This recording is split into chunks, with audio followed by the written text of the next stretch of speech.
This channel does not promote any violent, harmful, or illegal activities. All content provided by this channel is meant for an education purpose only.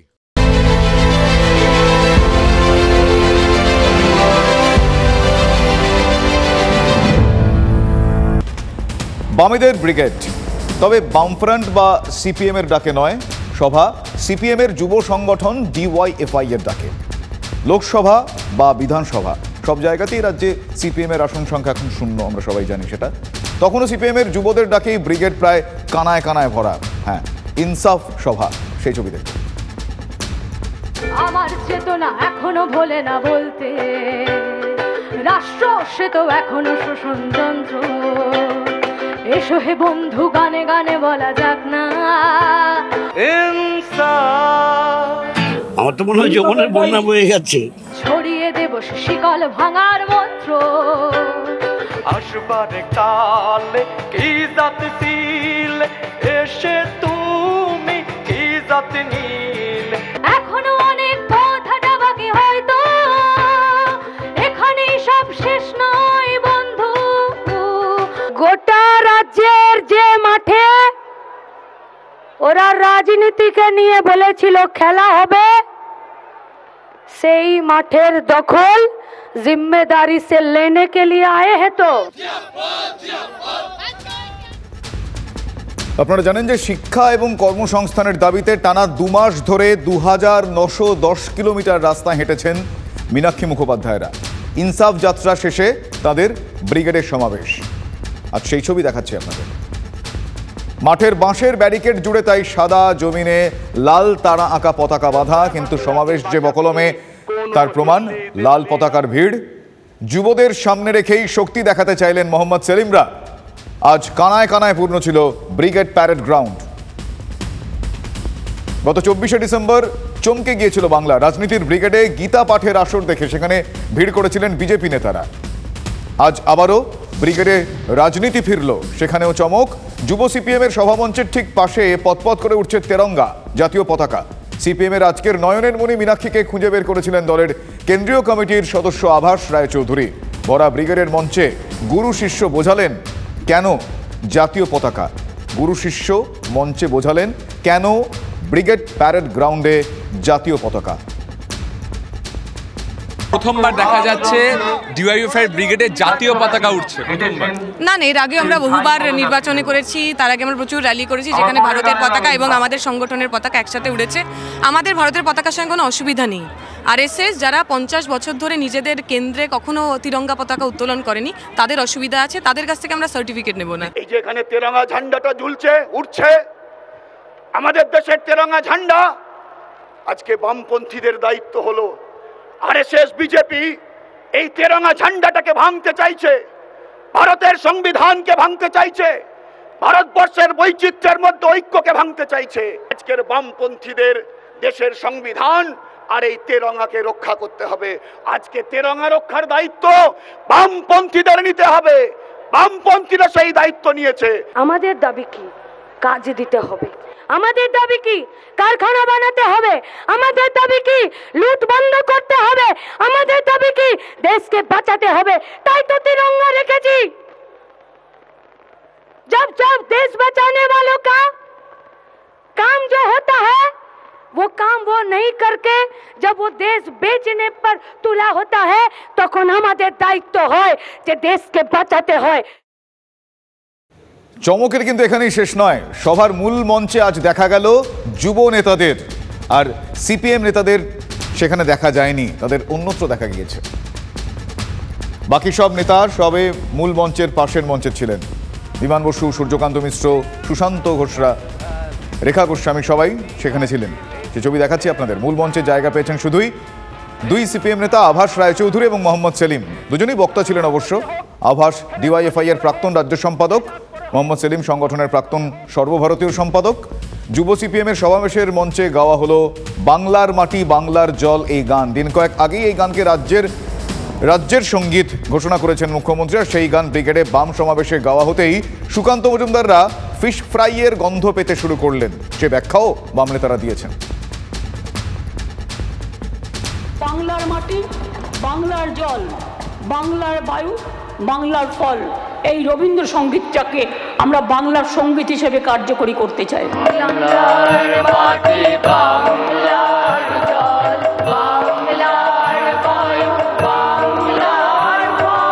জমে উঠেছে পুরো fish fry road এখন মোমো, চারিদিকে মাছের গন্ধ, গাড়িগুলো যাবেন দেখবে ফিশ ফ্রাইয়ের গন্ধ।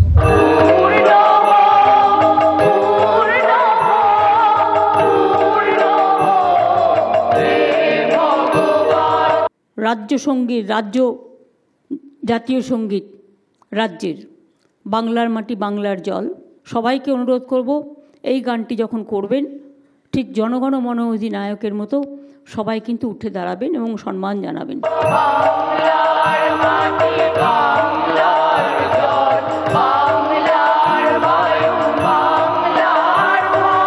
সব মিলেমিশে একাকার, তৃণমূলের কোলে সিপিএম, কংগ্রেস দোলে।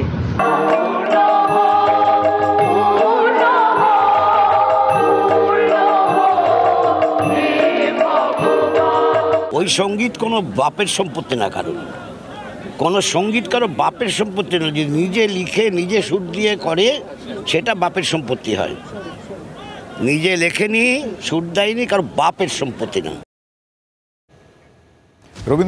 রবীন্দ্রনাথ ঠাকুর বুদ্ধদেব ভট্টাচার্যের বার্তাতেও এসেছেন।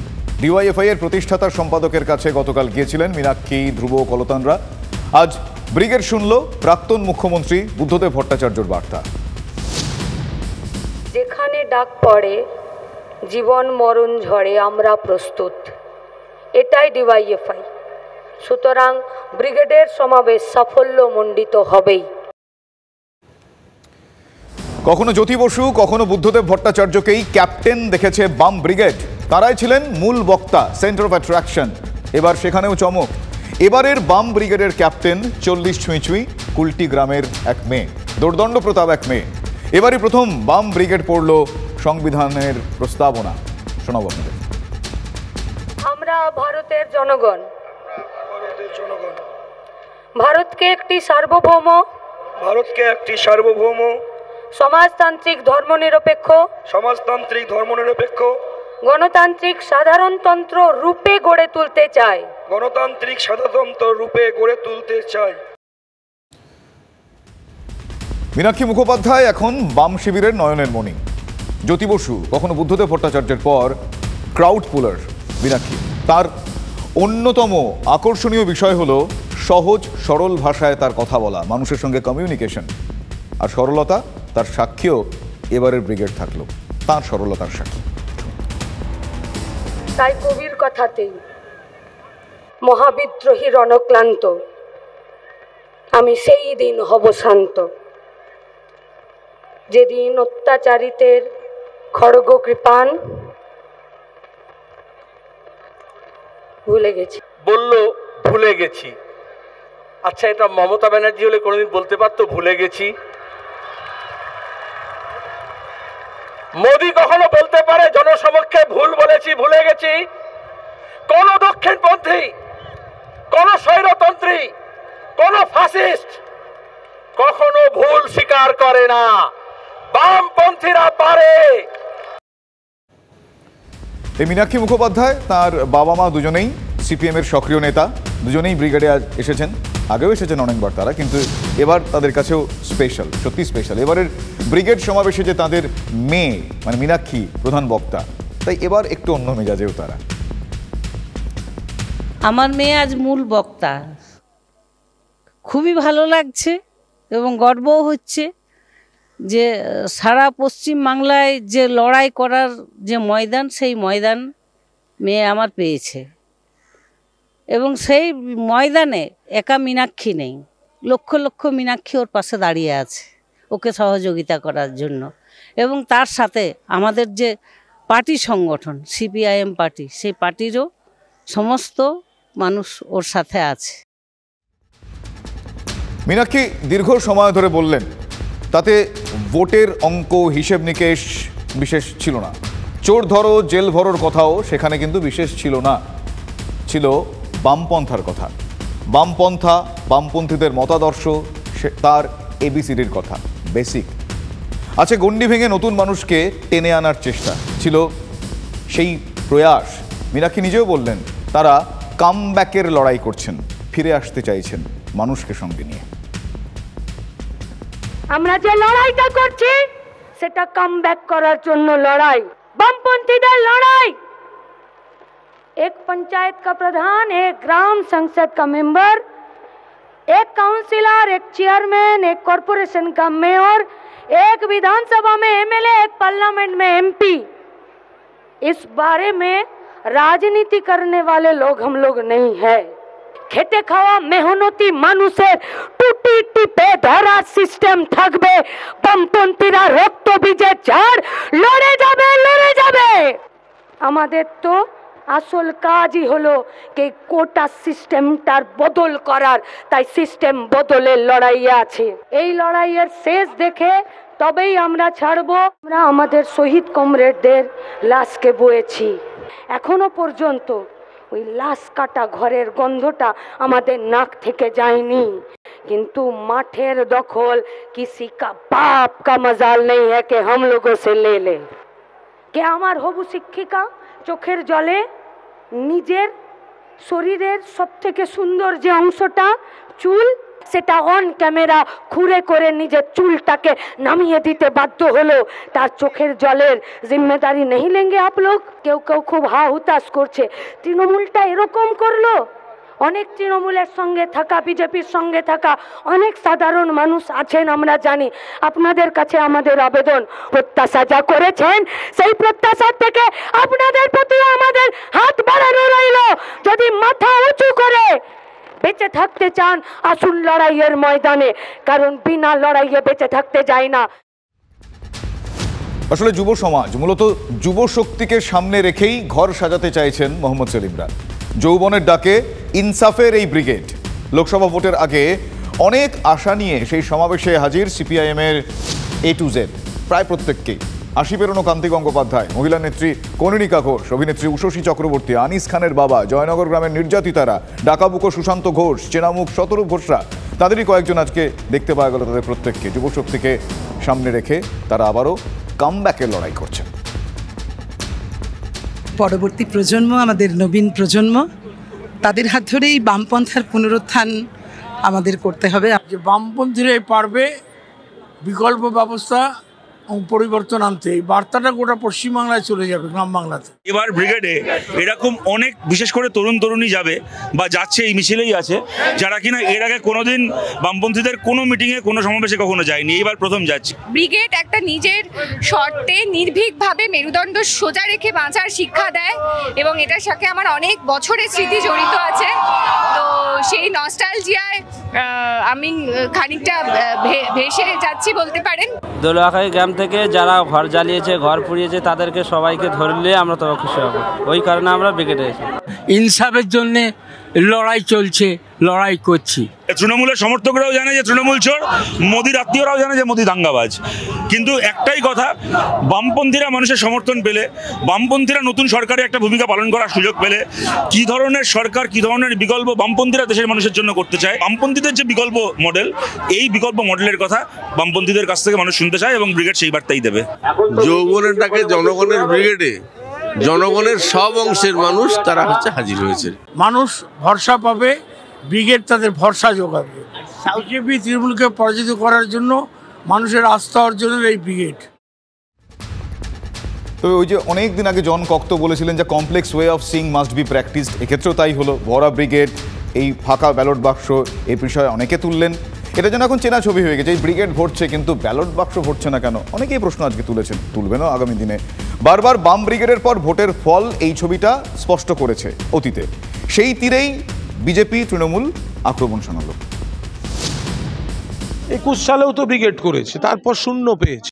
আগেও ব্রিগেড হয়েছিল, তারপরেও শূন্য ফল। বিজেপিকে ভোট দিচ্ছে সিপিএম। এরা তৃণমূলের বি টিম এবং এরা চাইছে যে বিজেপির ভোটটাকে নষ্ট করবার জন্য। কোন গর্ধব অকাট মূর্খরা বলে বামপন্থীরা শূন্য? अरे उसका जीरो का भाव भी पता नहीं है। শুধু জিরোরা যদি রাস্তার দখলের কথা বলে, আসলে ওরা বামপন্থীদের শক্তিকে ভয় পায়। মীনাক্ষীরা ভালো, কোনো অসুবিধা নেই। কিন্তু মীনাক্ষীরা জানে না ওর আগের জেনারেশনটা কত বড় খুনি ধর্ষক ছিল পশ্চিমবাংলার বুকে। আগামী 50 বছর সিপিএম কোনোদিন আসতে পারবে না বাংলাতে, লিখে নিন। আগে ব্রিগেড করেছিলাম বামপন্থীরা, ভরিয়েও দিয়েছিলেন, কিন্তু একটা সিটও জিততে পারেননি। বিধানসভা ভোটের আগেও করেছিল, বামফ্রন্টের ব্রিগেড হয়েছিল, একটা সিটও তো জোটেনি। নওশাদ কোনো রকমে কাপড় বাঁচিয়েছিল। সেই নওশাদ ব্রিগেড সভায় ডাক পাননি, তবে বলে দিলেন মন পড়ে সেখানে। 2021 বিধানসভা ভোটের আগে ব্রিগেড সমাবেশে বক্তব্য রাখেন অধীর রঞ্জন চৌধুরী, নওশাদের দাদা আব্বাস সিদ্দিকী। এবার তাদের যুব সিপিএম ডাকেনি, নিজেদের শক্তিটা সম্ভবত তারা বুঝে নিতে চাইছিল। অধীর রঞ্জন চৌধুরীও সিপিএমের পাশেই, তাদের বক্তব্য শোনাব।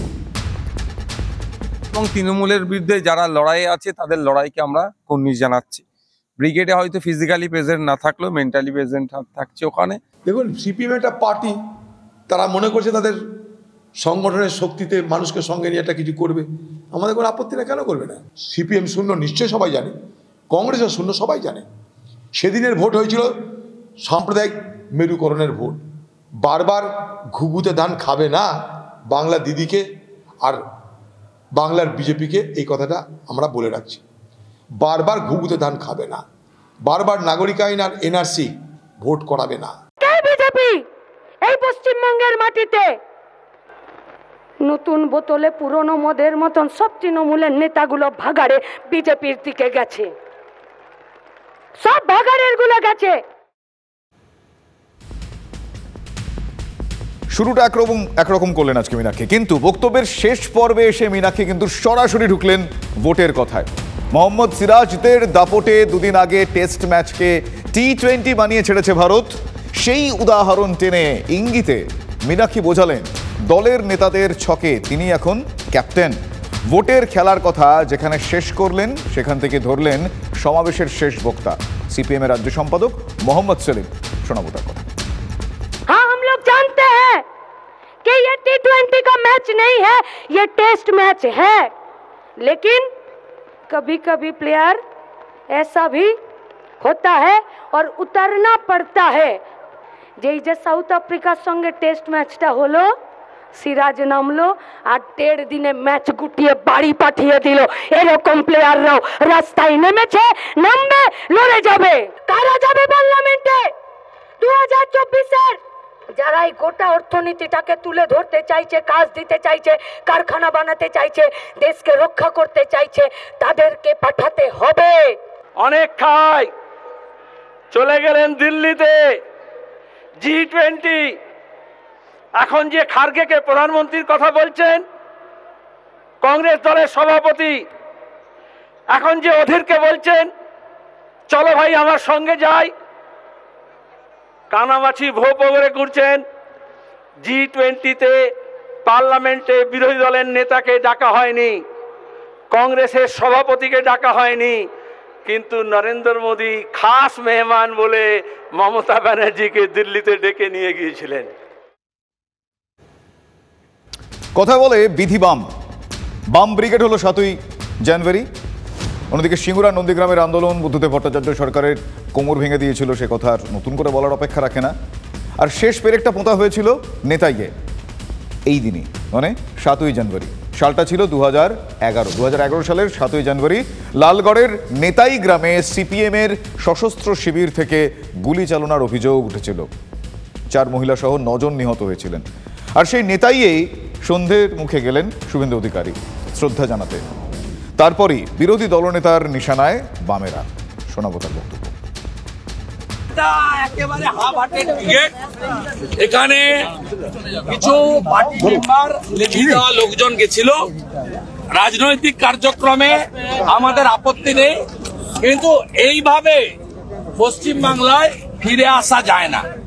বিজেপি এই পশ্চিমবঙ্গের মাটিতে নতুন বোতলে পুরনো মদের মতন সব তৃণমূলের নেতাগুলো ভাগাড়ে বিজেপির দিকে গেছে।